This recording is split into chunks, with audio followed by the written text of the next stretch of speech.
के लेक्चर में हम स्टार्ट करेंगे क्लास 12th की unit 7 dual nature of radiation and matter के एमसीक्यू। तो आपने इसकी थ्योरी को बहुत अच्छे से स्टडी कर लिया होगा और तभी हम इसके एमसीक्यू स्टडी करेंगे। अगर थ्योरी क्लियर नहीं है तो पहले थ्योरी को क्लियर करो। तो सबसे फर्स्ट क्वेश्चन है, what is SI unit of work function. Work function की एसआई यूनिट क्या है? वर्क फंक्शन क्या होता है? Minimum amount of energy required to remove an electron from the metal surface. किसी भी मेटल की सरफेस से अगर हम इलेक्ट्रॉन को बाहर निकालना चाहते हैं तो उसके लिए जो कम से कम एनर्जी हमें देने की जरूरत होती है तो उसी को हम क्या बोलते हैं? वर्क फंक्शन बोलते हैं। तो वर्क फंक्शन क्या है? Minimum energy. अब जब ये एनर्जी है तो एनर्जी की यूनिट क्या होगी यहाँ पर? Electron volt. नेक्स्ट क्वेश्चन है, work function of caesium is. Caesium का वर्क फंक्शन कितना होता है? 2.14 इलेक्ट्रॉन वोल्ट। अब अगर क्वेश्चन इस तरह से पूछा जाता है कि कौन से एलिमेंट का वर्क फंक्शन सबसे लोएस्ट होता है, तो सबसे लोएस्ट किसका होता है? सीजियम का होता है। और कितना होता है? 2.14 electron volt. Next work function of platinum is. Platinum का वर्क फंक्शन कितना होता है? प्लेटिनम का वर्क फंक्शन है 5.65 इलेक्ट्रॉन वोल्ट। अब यहाँ पर क्वेश्चन ये भी आ सकता है कि उस एलिमेंट का नाम बताओ जिसका वर्क फंक्शन हाईएस्ट होता है। तो किसका होता है? प्लेटिनम का होता है। और कितना वर्क फंक्शन? 5.65। नेक्स्ट क्वेश्चन है, work function of metal depends upon. जो वर्क फंक्शन होता है किसी भी मेटल का किस किस पर डिपेंड करता है? उसके टेम्परेचर पर डिपेंड करता है, नेचर पर डिपेंड करता है और इम्प्यूरिटीज पर डिपेंड करता है। तीनों पर डिपेंड करता है। तो इसका आंसर क्या आ जाएगा? All of the above. Next question है, Einstein photo electric equation is. Einstein ने जो फोटो इलेक्ट्रिक इक्वेशन दी थी वो इक्वेशन क्या है? E इज इक्वल टू कि मीन्स जब हम किसी भी मेटल के सरफेस पर लाइट फॉल करवाते हैं, यहाँ पर लाइट फॉल होगी तो उसकी एनर्जी होगी E। यहाँ पर जो इलेक्ट्रॉन बाउंड है उस इलेक्ट्रॉन की बाउंड की एनर्जी कितनी है? 5 नॉट। और अगर ये जो एनर्जी दी है इसमें से कुछ एनर्जी यहाँ पर कंज्यूम हो जाएगी और बाकी की एनर्जी ये इलेक्ट्रॉन लेकर चला जाएगा और लेकर भाग गया है। और भागने वाली एनर्जी कौन सी होती है? Kinetic energy. तो यहाँ पर E की कितने कंपोनेंट में टूट गई? एक तो वर्क फंक्शन में और दूसरा काइनेटिक एनर्जी में। तो फर्स्ट तो क्या है? E is equal to 5 naught work function और काइनेटिक एनर्जी हाफ mv²। तो ये वाला ऑप्शन तो ठीक है। सेकेंड, एनर्जी को हम क्या लिख सकते हैं? E is equal to h nu. तो ये वाला ऑप्शन भी ठीक हो गया। थर्ड में इन्होंने वर्क फंक्शन की जगह लिख दिया H nu not.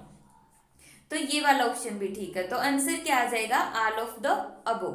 Next question है, kinetic energy of slowest photo electron. कोई भी फोटो इलेक्ट्रॉन है, फोटो इलेक्ट्रॉन मीन जब हमने लाइट को फोटोन की फॉर्म में फोल्ड करवाया मेटल की सरफेस पर और वहां से जो इलेक्ट्रॉन निकला उसका नाम क्या पड़ गया? फोटो इलेक्ट्रॉन पड़ गया। तो इसकी मिनिमम सबसे कम एनर्जी कितनी हो सकती है? काइनेटिक एनर्जी 0 हो सकती है। 0 का मतलब जो लाइट हमने फॉल करवाई है वो वर्क फंक्शन के इक्वल है। जितनी लाइट हमने फॉल करवाई वो वर्क फंक्शन के इक्वल है। इक्वल है तो पूरी एनर्जी कहाँ पर कंज्यूम हो गई? वर्क फंक्शन के अंदर ही। तो बाहर जो इलेक्ट्रॉन निकल रहा है उसकी एनर्जी कितनी हो जाएगी? 0। नेक्स्ट क्वेश्चन है, Einstein photo electric equation establishes the nature of light. Light के कौन से नेचर को शो करती है photo electric equation? Particle nature को। क्योंकि इसके अकॉर्डिंग ये होता है कि जब एक मेटल की सरफेस के ऊपर जब इलेक्ट्रॉन को हम क्या मानते हैं? एक इलेक्ट्रॉन मानते हैं। और एक पार्टिकल को मूव कौन करवाएगा? जब दूसरा पार्टिकल ही मूव करवा सकता है। अब यहाँ से लाइट फॉल हुई और इलेक्ट्रॉन बाहर निकल गया तो इसका मतलब ये जो लाइट फॉल हो रही है ये लाइट नहीं, ये पार्टिकल ही है। अब पार्टिकल कहाँ से आ गया लाइट के अंदर? तो वो पार्टिकल का नाम इन्होंने क्या रख दिया? फोटोन। इन्होंने बोल दिया कि जब एक लाइट का एक पैकेट आता है, तो वो लाइट का पैकेट जब इलेक्ट्रॉन पर फॉल होगा और वो इलेक्ट्रॉन बाहर निकल जाएगा, तो उस लाइट के पैकेट को इन्होंने नाम दे दिया है फोटोन। एक्चुअल में वो लाइट ही है, मतलब वो वेव नेचर ही है, बट वो जब लाइट होगी वो एक ग्रुप में फॉल होगी, तो उस ग्रुप का नाम रख दिया है फोटोन। मींस लाइट का वो ग्रुप है, एक पार्टिकल की तरह बिहेव करेगा। इसलिए यहाँ पे आइंस्टीन की जो फोटो इलेक्ट्रिक इक्वेशन है वो लाइट के कौन से करेक्टर को शो करती है, पार्टिकल नेचर को। नेक्स्ट क्वेश्चन है de Broglie wavelength is given by, जो डी ब्रोगी की वेवलेंथ है उसका फॉर्मूला क्या होता है, lambda is equal to h divide by p. H है प्लैंक्स कांस्टेंट, पी है मोमेंटम, और पी को हम क्या लिख सकते हैं, एम वी। तो option number B. Next question है 1 electron volt is equal to how much joule. एक इलेक्ट्रॉन वोल्ट में कितने जूल होते हैं, इलेक्ट्रॉन का मतलब 6 इंटू 10⁻⁻⁹ कूलम, और यहाँ पर V को हम एज इट इज रखेंगे। अब कूलम मतलब कि चार्ज और वोल्टेज मतलब कि वोल्टेज। अब charge multiply by potential difference किसका फॉर्मूला होता है, वर्क डन का फॉर्मूला होता है, और वर्क डन की यूनिट क्या होगी, जूल। तो यहाँ पर क्या आ जाएगा 1.6 इंटू 10⁻⁻⁹ जूल आ जाएगा। नेक्स्ट क्वेश्चन है if v is equal to 0, अगर कोई भी पार्टिकल है उसकी वेलोसिटी 0 है, वेलोसिटी 0 का मतलब वो रेस्ट में है, then what will be de Broglie wavelength. तो डी ब्रोगी की वेवलेंथ कितनी होगी। अब वेवलेंथ का फॉर्मूला क्या है, h divide by mass into velocity. अगर वेलोसिटी 0 है तो वेवलेंथ क्या हो गई, इन्फिनिटी। अब ये देखो, अगर ये वेव है जिसकी वेवलेंथ है तो वो वेव की फॉर्म में होगी। अगर इसकी वेवलेंथ बढ़ गई तो यहाँ पर क्या हो जाएगा कि जो वेव है उसकी वेवलेंथ क्या है, बहुत लार्ज है। हम इन्फिनिटी बोल रहे हैं, इन्फिनिटी का मतलब कि वहां पर कोई वेव ही नहीं होगी। अगर पार्टिकल रेस्ट में है तो वहां पर कोई भी वेव नहीं होगी, कोई भी वेव जनरेट नहीं होगी। तो वेवलेंथ कितनी हो जाएगी वहां पर, इन्फिनिटी। वेवलेंथ इन्फिनिटी, क्योंकि वेव तो हम तभी बोलेंगे जब उसके अंदर इस तरह से वेव्स बन रही होंगी। अगर वेव्स बनने के लिए, अब ये देखो इस तरह से हमें ड्रॉ करती जाऊं तो कहीं पर ये चीज एंड ही नहीं होगी, तो हम कैसे बोलेंगे कि वो वेव है। तो अगर वेवलेंथ इन्फिनिटी है तो दैट मीन्स वहां पर कोई भी वेव नहीं बन रही है। Next question if v is equal to infinity, अगर v की वैल्यू कितनी है, इन्फिनिटी है, v इन्फिनिटी हो गया तो समथिंग बाय इन्फिनिटी 0, तो वहां पे वेवलेंथ क्या हो जाएगी, 0 हो जाएगी। What is the relation between D Broglie wavelength and the temperature. Temperature के साथ और डी ब्रोगी वेवलेंथ के बीच में रिलेशन क्या होता है इसमें से, हाँ C option, lambda is equal to h divide by √3m kBT। Next question है what is relation between de Broglie wavelength and the voltage. Volt के बीच में और डी ब्रोगी वेवलेंथ के बीच में रिलेशन क्या होता है, h is equal lambda is equal to h divide by √2m eV। ये भी सही है। और दूसरा, जब हम यहाँ पे h की वैल्यू पुट कर देंगे, 2 की वैल्यू पुट कर देंगे, m की वैल्यू पुट कर देंगे और e की वैल्यू पुट कर देंगे और सोल्व करेंगे तो आएगा 12.27 एंगस्ट्रॉम और divide by √v as it is. तो बी ऑप्शन भी ठीक है। तो आंसर क्या आ जाएगा, ऑल, मीन्स ए और बी दोनों ऑप्शन। नेक्स्ट क्वेश्चन है व्हाट इज फोटोन। फोटोन क्या होता है, फोटोन क्या होता है, पैकेट ऑफ एनर्जी, और उसकी वैल्यू कितनी होती है एनर्जी की, एक फोटोन की h न्यू, इसको हम न्यू पढ़ते हैं, न्यू फ्रीक्वेंसी। नेक्स्ट है what is relation between stopping potential and the kinetic energy. Stopping potential और काइनेटिक एनर्जी के बीच में रिलेशन क्या होता है, स्टॉपिंग पोटेंशियल और काइनेटिक एनर्जी के बीच में रिलेशन होगा EV0। अब जो ये EV0 है ये क्या है, charge multiply by potential, charge multiply by potential. Charge multiply by potential क्या होता है, वर्क डन, और वर्क डन क्या होती है, एनर्जी होती है। तो यहाँ पे EV0 की वजह से जो एनर्जी आई है वो किसके इक्वल होगी, काइनेटिक एनर्जी ऑफ इलेक्ट्रॉन्स के इक्वल। दूसरा फिर ईवी नोट को हम फाई नोट भी लिख सकते हैं, तो उसकी वजह से ये ऑप्शन भी आ गया, तो आंसर क्या आ जाएगा हमारा सी। नेक्स्ट क्वेश्चन है which of the following has minimum stopping potential, सबसे कम स्टॉपिंग पोटेंशियल इसमें से किसका है। अब स्टॉपिंग पोटेंशियल, इसके लिए हम ये रिलेशन देखते हैं, ईवी नोट किसके इक्वल होता है, हाफ एम वी स्केयर, या फिर हम इसको बोल सकते हैं एच न्यू नोट के इक्वल भी पुट कर सकते हैं। अब फ्रीक्वेंसी की जगह हम क्या लिख सकते हैं, सी बाई लैम्डा नोट, तो यहां पर हम ये लिख सकते हैं stopping potential inversely proportional to lambda naught, stopping potential inversely proportional to lambda naught, जिसकी वेवलेंथ लार्ज होगी उसका स्टॉपिंग पोटेंशियल कम होगा। अब वीव ग्योर के अंदर सबसे लार्ज वेवलेंथ किसकी होती है, रेड कलर की होती है, रेड की वेवलेंथ हाईएस्ट होगी, वेवलेंथ लार्ज होगी तो स्टॉपिंग पोटेंशियल क्या होगा, सबसे कम होगा, तो मिनिमम स्टॉपिंग पोटेंशियल हो गया रेड का।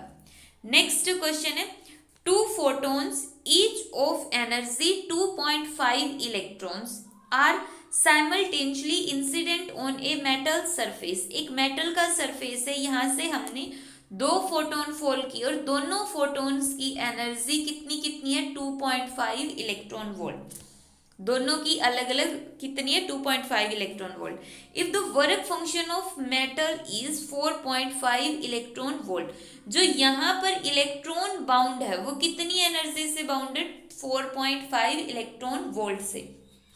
और जब हम इस इलेक्ट्रॉन पर दो फोटोन फॉल करवाते हैं जिनकी एनर्जी 2.5 है, तो यहाँ से कितने इलेक्ट्रॉन्स निकलेंगे। अब यहाँ पर देखो इससे कोई फर्क नहीं पड़ता हम कितने फोटोन्स फॉल करवा रहे हैं, डिपेंड ये करता है कि एक फोटोन की एनर्जी ग्रेटर देन या इक्वल टू होनी चाहिए वर्क फंक्शन की, और यहाँ पर एनर्जी फोटोन की है 2.5 इलेक्ट्रॉन वोल्ट, जो कि बहुत ही ज्यादा कम है, तो यहाँ पर कोई भी इलेक्ट्रॉन नहीं निकलेगा, not a single electron will be emitted. Next question है the maximum velocity of an electron emitted by the light of wavelength lambda incident on the surface of metal of work function phi is, कितनी maximum velocity वहां से emit हो सकती है। तो देखो इसके लिए आइंस्टीन की फोटो इलेक्ट्रिक इक्वेशन हम यूज करते हैं। आइंस्टीन की फोटो इलेक्ट्रिक इक्वेशन के अकॉर्डिंग एच न्यू किसके इक्वल होगा, h nu naught plus half of m v square. अब यहाँ पे एच न्यू क्या निकालना है, सबसे पहले देखो निकालना है मैक्सिमम वेलोसिटी, मींस ये वाली मैक्सिमम वेलोसिटी की वैल्यू निकालनी है, तो H new minus H new note, 2 को इस साइड ले आओ और डिवाइड में क्या आ जाएगा m, और इस पूरे की पावर 1/2, ये किसके इक्वल आ गया, v मैक्सिमम की वैल्यू। बट हमारे ऑप्शन जो दिए हुए वो वेवलेंथ की टर्म में दिए हुए हैं, तो यहाँ पर देखो वेवलेंथ की टर्म में, तो वेवलेंथ की टर्म में निकाल सकते हैं। न्यू की जगह हम क्या लिख सकते हैं, यहाँ पे न्यू की जगह हम लिख सकते हैं c बाई लैम्डा, और न्यू नोट की जगह भी क्या आ जाएगा, c बाई लैम्डा नॉट।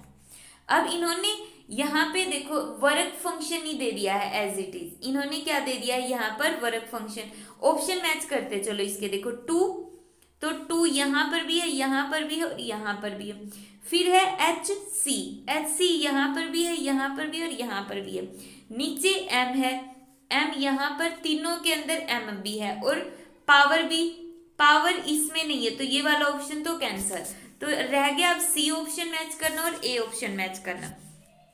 अब यहाँ पर देखो क्या है, माइनस में H nu not, H nu not है, तो ये एच न्यू नॉट को हम वर्क फंक्शन लिख सकते हैं, तो यहाँ पर वर्क फंक्शन नेगेटिव है, तो इसका मतलब ये ऑप्शन भी कैंसिल, तो वर्क फंक्शन आ गया, और डिवाइड में लैम्डा है, तो ये लैम्डा यहाँ पर भी आ जाएगा, और हमारा आंसर आ जाएगा C option. Next the photo electric work function, next question है the photo electric work function for a metal surface, एक मेटल की सरफेस के लिए जो जो इन्होंने वर्क फंक्शन दिया है फाई नॉट, वो कितना दिया है 4.125 electron volt. The cut off wavelength for this surface is, cut off wavelength कितनी होगी, देखो वर्क फंक्शन का फॉर्मूला क्या होगा hc/λ0। तो लैम्डा नॉट निकालना है। अब हमें चाहिए hc और वर्क फंक्शन इन्होंने दिया है, h की वैल्यू भी हमें पता है, c की वैल्यू भी पता है। तो एक मेथड तो ये है कि हम क्या करेंगे, यहाँ पर h की वैल्यू पुट करेंगे, c की वैल्यू पुट करेंगे, उनकी मल्टीप्लाई करेंगे और सॉल्व करेंगे। दूसरा मेथड है कि हम डायरेक्ट hc की वैल्यू याद कर लेंगे, कितनी होती है 12,400 इलेक्ट्रॉन वोल्ट एंगस्ट्रॉम। ये जो यूनिट है ये इंपॉर्टेंट है, मींस hc की वैल्यू है, ये बहुत बार न्यूमेरिकल्स में यूज होती है और एग्जाम में हमारे पास इतना टाइम नहीं होता कि हम इनकी कैलकुलेशन करें। तो इसके लिए hc की वैल्यू याद होनी चाहिए, कितनी होती है 12,400 इलेक्ट्रॉन वोल्ट और एंगस्ट्रॉम। ये दोनों इंपॉर्टेंट है, दोनों याद रखने की। इसमें इलेक्ट्रॉन वोल्ट भी आएगा और एंगस्ट्रॉम भी आएगा।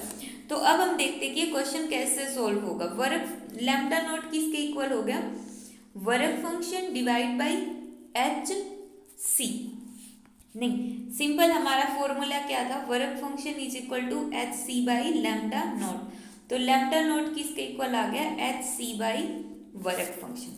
तो एच सी की वैल्यू थी 12,400 इलेक्ट्रॉन वोल्ट एंगस्ट्रॉम और यहाँ पे हमारे पास वर्क फंक्शन दिया है 4.125 इलेक्ट्रॉन वोल्ट। तो देखो इलेक्ट्रॉन वोल्ट से इलेक्ट्रॉन वोल्ट कैंसिल, तो एक तो बच गया एंगस्ट्रॉम। फिर कैंसल आउट करो, यहाँ से जो भी पॉइंट्स कैंसिल हो रही हैं उनको कैंसल आउट करेंगे तो हमारा आंसर आएगा। तो अप्रोक्सीमेट करके देखो, 4 मल्टीप्लाई बाय 3 कितना होता है 12 होता है। तो इसका आंसर आ जाएगा 300 एंगस्ट्रॉम। बाकी कैलकुलेशन करके देख लेना। तो यहाँ पे सबसे इंपॉर्टेंट वैल्यू क्या थी, एच सी। एच सी किसके इक्वल होता है 12,400 इलेक्ट्रॉन वोल्ट और एंगस्ट्रॉम, इलेक्ट्रॉन वोल्ट और angstrom. Drop of frequency of incident light and the stopping potential for a given surface will be। अब एक ग्राफ प्लॉट करना है, किस किस के बीच में प्लॉट करना है, स्टॉपिंग पोटेंशियल और फ्रीक्वेंसी के बीच में। अब हमें पता है कि जितनी ज़्यादा फ्रीक्वेंसी होगी उतने ही ज़्यादा हमें स्टॉप करने के लिए स्टॉपिंग पोटेंशियल चाहिए। तो frequency directly proportional to stopping potential और ग्राफ क्या आ जाएगा, एक स्ट्रेट लाइन यहाँ से स्टार्ट होगा, ओरिजिन से स्टार्ट नहीं होगा क्योंकि यहाँ पर इसकी थ्रेशोल्ड फ्रीक्वेंसी होगी और वहीं से ग्राफ स्टार्ट होता है। तो इसकी स्लोप किसके इक्वल आएगी यहाँ पर, तो स्लोप किसके इक्वल होगी यहाँ पे h डिवाइड बाई ई।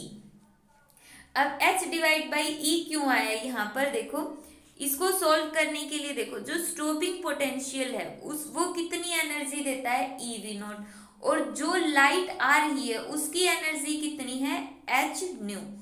तो यहाँ पर V नॉट, क्योंकि ये वाली एक्सिस किसकी है V नॉट की, V नॉट और ये वाली एक्सिस न्यू की, तो V नॉट बाई न्यू किसके इक्वल आ गया, V नॉट न्यू को इस साइड ले आओ तो किसके इक्वल आ गया h डिवाइड बाई ई। तो इसका आंसर आ जाएगा बी ऑप्शन। नेक्स्ट क्वेश्चन है the threshold wavelength for a metal having work function phi naught is lambda naught. अब जो वर्क फंक्शन होता है वो वेवलेंथ पर कैसे डिपेंड करता है, इनवर्सली डिपेंड करता है। फिर इन्होंने दे दिया है कि what is threshold wavelength, threshold wavelength कितनी होगी if work function is, work function की वैल्यू अगर हम कितनी कर दे, इनिशियल वर्क फंक्शन से हाफ कर दे।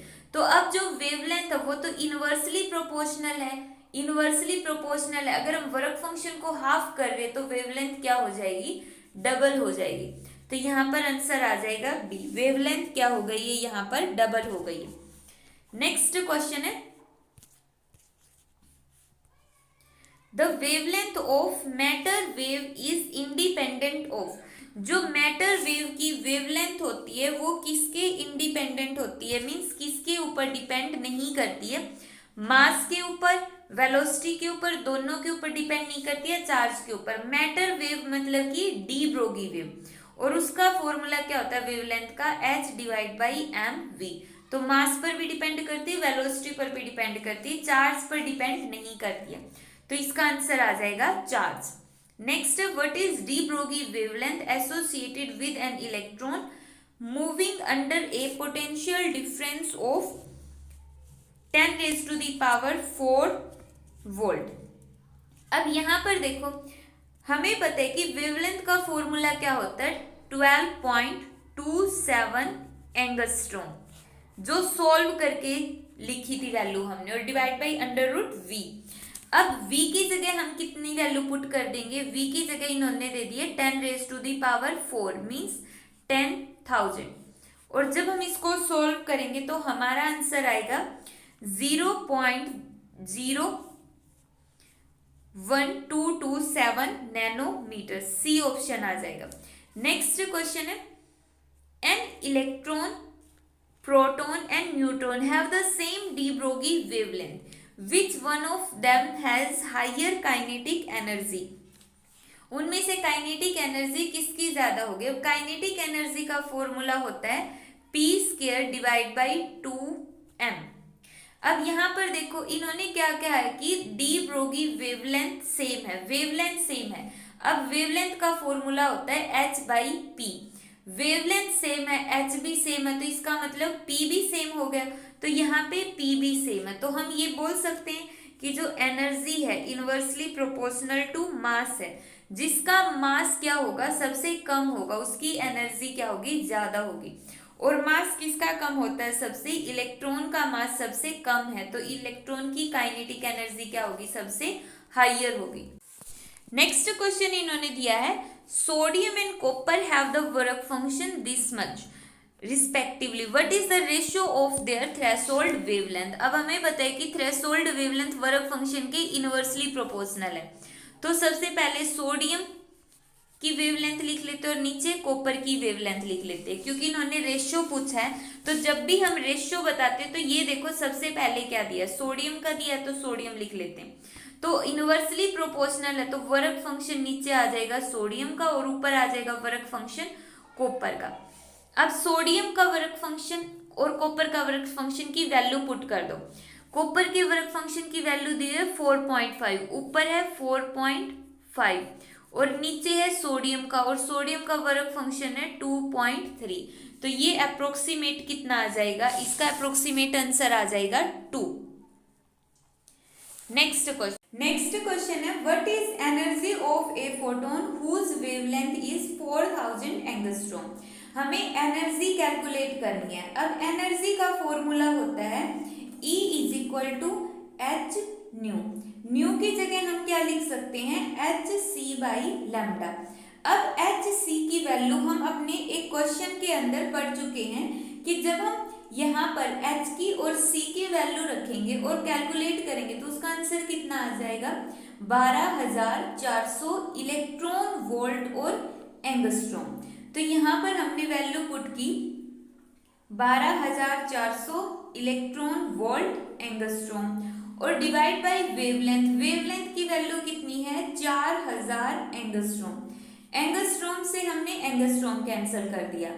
अब 20 से 20 कैंसिल कर दी और यहाँ पर ये कितना आ गया, 3 1 और इस 0 के लिए हमने लगा दिया पॉइंट, तो आंसर कितना आ गया 3.1 और एनर्जी है और ये वाली यूनिट क्या रहेगी, इलेक्ट्रॉन वोल्ट।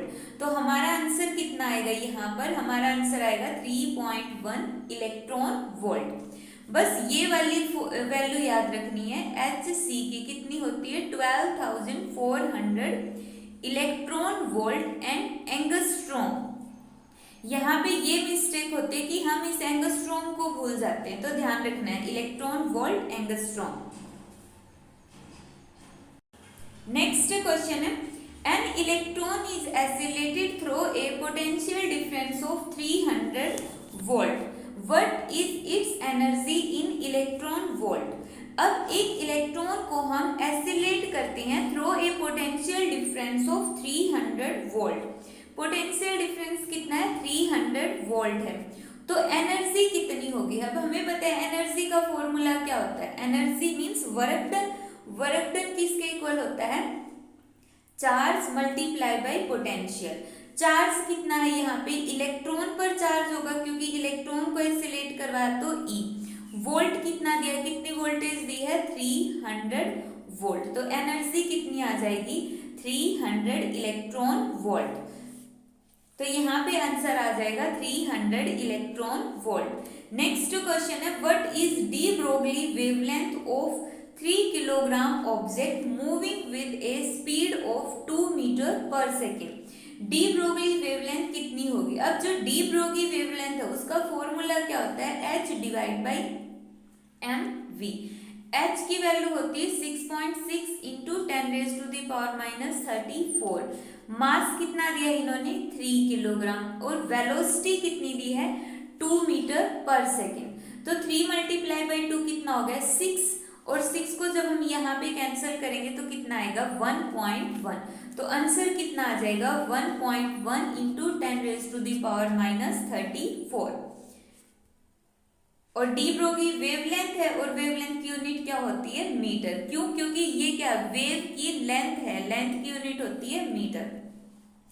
नेक्स्ट क्वेश्चन है, the maximum potential energy of photo electron emitted from a surface. जो उसकी मैक्सिमम काइनेटिक एनर्जी है तो वो कितनी दी है इन्होंने, देखो, when a photon of energy, जो फोटोन है उसकी एनर्जी कितनी दे दी, 6 इलेक्ट्रॉन वोल्ट है। इतनी एनर्जी का फोटोन है वो फॉल होता है एक सरफेस के ऊपर, और वहां से जो इलेक्ट्रॉन निकलेगा उसकी मैक्सिमम काइनेटिक एनर्जी दे दी इन्होंने 4 इलेक्ट्रॉन वोल्ट।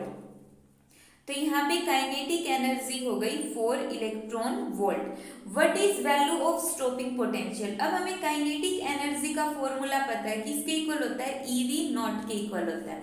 काइनेटिक एनर्जी की वैल्यू दी है इन्होंने 4 इलेक्ट्रॉन वोल्ट, जो किसके इक्वल होगी, ईवी नॉट। दोनों साइड ई से ई कैंसिल, तो वी नॉट की वैल्यू आ गई 4 वोल्ट। तो यहाँ पे हमारा आंसर आ गया 4 वोल्ट। नेक्स्ट क्वेश्चन है, what will be the ratio of de Broglie wavelength of proton and alpha particle of same energy। जो प्रोटॉन है और अल्फा पार्टिकल है जिनकी एनर्जी क्या होगी, सेम होगी। अब यहाँ पे देखो, सबसे पहले हम देखते हैं प्रोटॉन क्या होता है, 1H1 होता है, और अल्फा पार्टिकल क्या होता है, 2He4 होता है।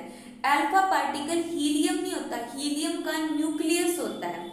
मीन्स अल्फा पार्टिकल के अंदर 2 प्रोटॉन होते हैं और 2 ही न्यूट्रॉन होते हैं। 2 प्रोटॉन होंगे और 2 न्यूट्रॉन होंगे, तो ये हो जाएगा हमारे पास अल्फा पार्टिकल। अब हमें इन दोनों की डी ब्रोगली वेवलेंथ का रिलेशन बताना है। तो सबसे पहले हम यहाँ पे देख लेते हैं, मास ऑफ प्रोटॉन को मान लेते हैं m है, क्योंकि 1 वैल्यू है तो m मान लिया है। तो मास ऑफ अल्फा पार्टिकल यहाँ पे कितना होगा, 4m होगा, क्योंकि ये 1 है, 1 को हमने m माना है, तो ये कितना होगा 4, तो इसको हमने मान लिया 4m। तो याद रखना, mass of alpha particle 4m, mass of proton m।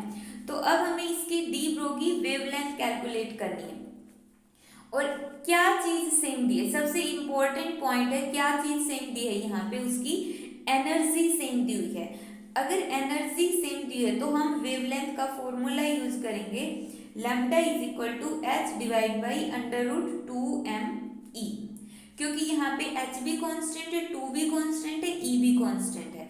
तो यहाँ पे लैम्डा इनवर्सली प्रोपोर्शनल हो जाएगा सिर्फ मास के। तो यहाँ से देखो, सबसे इंपॉर्टेंट है, जब भी रेशियो निकालना हो बस ये चीज देखो कि उसमें क्या टर्म कांस्टेंट है। जैसे अभी नेक्स्ट क्वेश्चन और आएगा 2 या 3 क्वेश्चन के बाद, वहां पे पोटेंशियल कांस्टेंट दिया होगा तो हम दूसरा फॉर्मूला यूज करेंगे। तो यहाँ पे एनर्जी कांस्टेंट दी है, इसलिए हमने ये वाला फॉर्मूला यूज किया है। तो यहाँ से निकल गया lambda inversely proportional to mass, lambda inversely proportional to √m। ये तो हमने मान लिया प्रोटॉन के लिए, और अल्फा पार्टिकल के लिए हो गया √m अल्फा। अब दोनों को डिवाइड कर दो, डिवाइड करने के बाद √m अल्फा ऊपर चला गया और √m नीचे आ गया। अब यहाँ पर देखो, हम √m अल्फा की जगह क्या पुट कर सकते हैं, 4m का अंडर रूट, और √m mass of proton as it is. तो यहाँ पर आंसर कितना आ जाएगा, अंडर रूट m से m कैंसिल, तो अंडर रूट 4 मीन्स 2। तो यहाँ पे आंसर कितना आ गया हमारे पास 2:1। नेक्स्ट क्वेश्चन है, if we consider electron and photon of same wavelength they will have same. अब वेवलेंथ सेम है, एनर्जी का फॉर्मूला क्या होता है एच म्यू, म्यू की जगह हम क्या लिख सकते हैं सी बाई लैम्डा, एच भी कांस्टेंट है सी भी कांस्टेंट है, तो एनर्जी इनवर्सली प्रोपोर्शनल होती है वेवलेंथ के। अगर वेवलेंथ सेम है तो उनकी एनर्जी भी क्या होगी, सेम होगी, तो इसका आंसर क्या आ जाएगा, एनर्जी सेम होगी। नेक्स्ट क्वेश्चन है, de Broglie wave corresponding to a particle of mass m mass की, वेलोसिटी v वेलोसिटी की, has a wavelength associated with it। तो जब डी ब्रोगी साइंटिस्ट था उसने क्या कहा था कि अगर एक पार्टिकल मूव कर रहा है तो जैसे ही पार्टिकल मूव करेगा उसके साथ एक वेव एसोसिएटेड होती है, जिसको हमने क्या नाम दे दिया, डी ब्रोगी वेव। तो उस वेव की वेवलेंथ कितनी होगी, क्या फॉर्मूला था, h divide by m v या h डिवाइड बाई p। तो यही क्वेश्चन इन्होंने यहाँ पे पूछा था। नेक्स्ट क्वेश्चन है, a proton and an alpha particle are accelerated through same potential difference. देखो जैसे हमने प्रीवियस क्वेश्चन में पढ़ा था उसमें तो सेम एनर्जी दी थी और यहाँ पे क्या दिया है, same potential difference. The wavelength associated with two have ratio, तो उसकी जो वेवलेंथ होगी उसका रेशियो कितना होगा। अब यहाँ पर देखो पोटेंशियल सेम दिया तो हम ये वाला फॉर्मूला यूज नहीं करेंगे, इसकी जगह हमें वैल्यू पुट करनी पड़ेगी ई। ई क्या होता है यहाँ पे, काइनेटिक एनर्जी, और काइनेटिक एनर्जी किसके इक्वल होती है, इलेक्ट्रॉन वोल्ट के इक्वल होती है। तो प्रोटॉन के केस में हमने यहाँ पे क्या पुट कर दिया है, इलेक्ट्रॉन वोल्ट पुट कर दिया। तो ये तो फॉर्मूला बन गया हमारा प्रोटॉन की वेवलेंथ का, और ये बन गया वेवलेंथ ऑफ अल्फा पार्टिकल। ये यहाँ पे क्या हो गया, यहाँ पर देखो हमने क्या यूज कर लिया, जो पोटेंशियल है दोनों के लिए सेम है, पोटेंशियल सेम है तो v की वैल्यू दोनों के अंदर सेम रख दी है। डिफरेंट क्या क्या होगा, अब ये चीज हमने देखी थी कि प्रोटॉन मीन्स 1h1 और alpha particle means 2he4 2he4। अब इसका मास अलग अलग है और चार्ज भी अलग अलग है। जो चार्ज होता है प्रोटॉन के ऊपर वो कितना होता है, ई होता है, और जो चार्ज होगा अल्फा पार्टिकल पर वो कितना हो जाएगा, 2e हो जाएगा।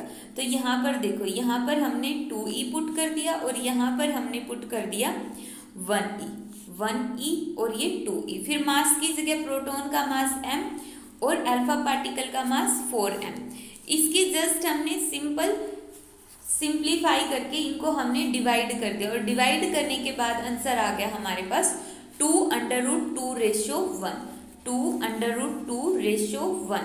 तो हमारे पास आंसर आ गया ऑप्शन ए।